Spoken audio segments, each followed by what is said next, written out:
Actually কোন রকমের case taking, যাচাই বাছাই বা প্রকৃত হোমিওপ্যাথিতে যে প্রসিডিউর গুলো অবলম্বন করতে হয়, যে পদ্ধতিগত চিকিৎসা প্রদান করতে হয়, তা প্রদান না করে শুধুমাত্র প্যাটেন্ট, মলম, অয়েনমেন্ট বিভিন্ন কিছু দিয়ে একটা প্যালিয়েশন দেওয়া হচ্ছে। তো একটা সময় পর্যন্ত এতে মানুষের উপকার হয়েছে, কিছু মানে অন্তপক্ষে আরামটা পেয়েছে। কিন্তু আজকে যে জটিলতম অবস্থায় আমরা উপনীত হয়েছি, এখানে এই পদ্ধতি আর খুব বেশি দিন কার্যকরী থাকবে না। এই পদ্ধতিতে মানুষ যখন দেখবে যেখানে শুধুমাত্র আরাম পাওয়ার জন্য আমাকে হোমিওপ্যাথিতে আসতে হয়েছে, তখন তারা স্বাভাবিকভাবে অ্যালোপ্যাথিতে কনভার্ট করবে, তারা হোমিওপ্যাথিতে আসবে না। এটা আমি কিভাবে বললাম? আমি কি ভবিষ্যৎবাণী করলাম? না, আমি ভবিষ্যৎবাণী করছি না।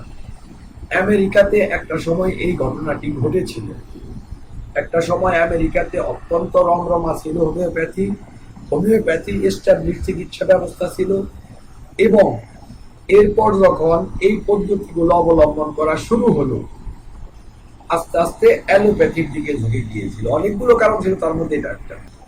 মুদ্রা কথাটি হচ্ছে, বাংলাদেশে আমরা চাই যে এক গুচ্ছ ক্লাসিক্যাল হোমিওপ্যাথ নক্ষত্রের মতো প্রজ্জ্বল ভাবে বাংলাদেশে ডমিনেট করবে। এটা আমাদের অস্তিত্বের জন্য অপরিহার্য। এটা আমাদের অস্তিত্বের জন্য অপরিহার্য। এই কথাটি এই কারণে বললাম যে সত্যিকার অর্থে সামনে যদি এই জটিলতম কঠিনতম রোগগুলোকে প্যালিয়েশন দিয়ে যদি সমাধান করা না যায়, মানুষ যদি অ্যালোপ্যাথিতেই ছুটে, প্যালিয়েশন দিলে স্বাভাবিকভাবেই তাই ছুটবে, সেখানে হোমিওপ্যাথি কিন্তু প্রশ্নযুক্ত হবে যদি আমরা ডকুমেন্ট দেখাতে না পারি। আমরা যদি পেপার দেখাতে না পারি, রিসার্চ পেপার দেখাতে না পারি যে হোমিওপ্যাথিতে মানুষ ভালো হয়, এবং ভালো করে যদি দেখাতে না পারি, তাহলে আমাদের অস্তিত্বই সংকটময় হবে। এই কথাটি খুব সংক্ষেপে বললাম ফিনিশিং এ। আর এই সংকট থেকে বাঁচানোর, এটাকে আজ করতে পেরে এই সংকট থেকে বাঁচানোর জন্য হোমিওডাইজেস্টের প্রচেষ্টা। অ্যাকচুয়ালি ক্লাসিক্যাল হোমিওপ্যাথি বা প্রকৃত ধারার হোমিওপ্যাথি একটা সাধনার বিষয়।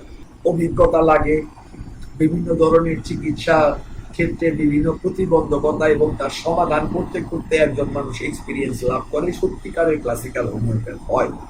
কিন্তু বাংলাদেশে আমাদের যে ঘাটতিটা, তা হচ্ছে এটাকে এই শুরু করিয়ে দেওয়া, এই আমি যে রুগী দেখবো, আমার প্রতিবন্ধকতা আসবে, তার সমাধান খুঁজে পাওয়ার রাস্তা কিভাবে চিন্তা করতে হবে, সেই চিন্তন পদ্ধতি, এই বিষয়গুলো সম্পূর্ণ ঘাটতি, সেগুলো নেই কোথাও। হোমিওডাইজেস্ট এই এক বছরে এমন ভাবে পরিকল্পনা করেছে যে শিক্ষার্থীদের মধ্যে এই বেসমেন্টটা তৈরি হবে। প্রথমত তারা শুরু করতে পারবে, তারা জানবে যে আমি কি কি প্রসিডিওর অবলম্বন করে ক্লাসিক্যাল হোমিওপ্যাথি বা প্রকৃত ধারার হোমিওপ্যাথিক চিকিৎসাটি করব।